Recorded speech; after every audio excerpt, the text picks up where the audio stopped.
పెహల్గాంలో ఉగ్రవాదుల పైశాచిక చర్యకు మన భారతదేశ సైనికులు ధీటైన సత్తా చాటిన సందర్భంగా రాజన్న సిరిసిల్ల జిల్లా పట్టణ అధ్యక్షులు ధూమాల శ్రీకాంత్ ఆధ్వర్యంలో ఆపరేషన్ సింధూర్ విజయం పట్ల ప్రధానమంత్రి మోడీ దేశ సైనికులకు ధన్యవాదాలు శుభాకాంక్షలు తెలుపుతూ అన్ని దేవాలయాల్లో పూజలు ప్రార్థనలు నిర్వహించి సిరిసిల్ల అంబేద్కర్ చౌరస్తాలో టపాసులు పేల్చి సంబరాలు జరుపుకున్నారు.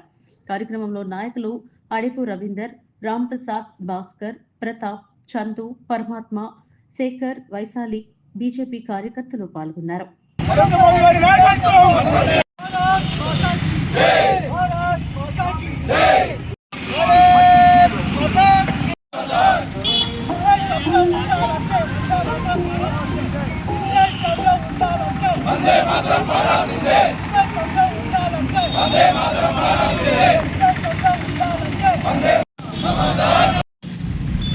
జై శ్రీరామ్, జై శ్రీరామ్, జై శ్రీరామ్. ముష్కరుల తీవ్రవాదుల స్థావరాలపై దాడి చేసి ధ్వంసం చేసినటువంటి మన భారత సైన్యాన్ని అభినందిస్తూ ఇట్టి నిర్ణయం తీసుకున్న కేంద్ర ప్రభుత్వానికి శుభాకాంక్షలు మరియు స్వాగతిస్తూ భారతదేశంలో ఉన్నటువంటి ప్రతి పౌరుడు వారికి అండగా అభినందనలతోని ఈరోజు మన భారతదేశంలో పండగ వాతావరణం.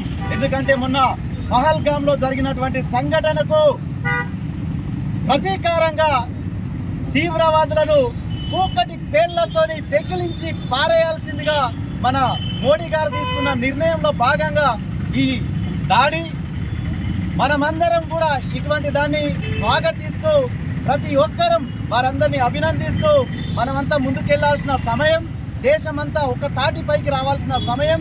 ఇలాంటి ముందు ఇంకా చాలా ఉన్నవి. పాకిస్తాన్ అలాగే ఇతరత్ర మన దేశానికి వ్యతిరేక దిశలో వెళ్తున్నటువంటి ఏ దేశమైనా ఎటువంటి చర్య తీసుకున్నా సహించేది లేదు.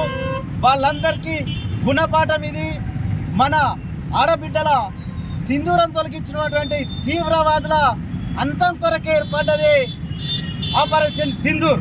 దీన్ని స్వాగతిస్తూ మరొక్కసారి అలాంటి ముష్కర్లను అంతం చేయవలసిందిగా దానంతటికీ మేము భారతదేశ పౌరులమందరం వెన్నంటి ఉంటామని తెలియజేస్తూ భారత్ మాతాకి జై, భారత్ మాతాకి జై.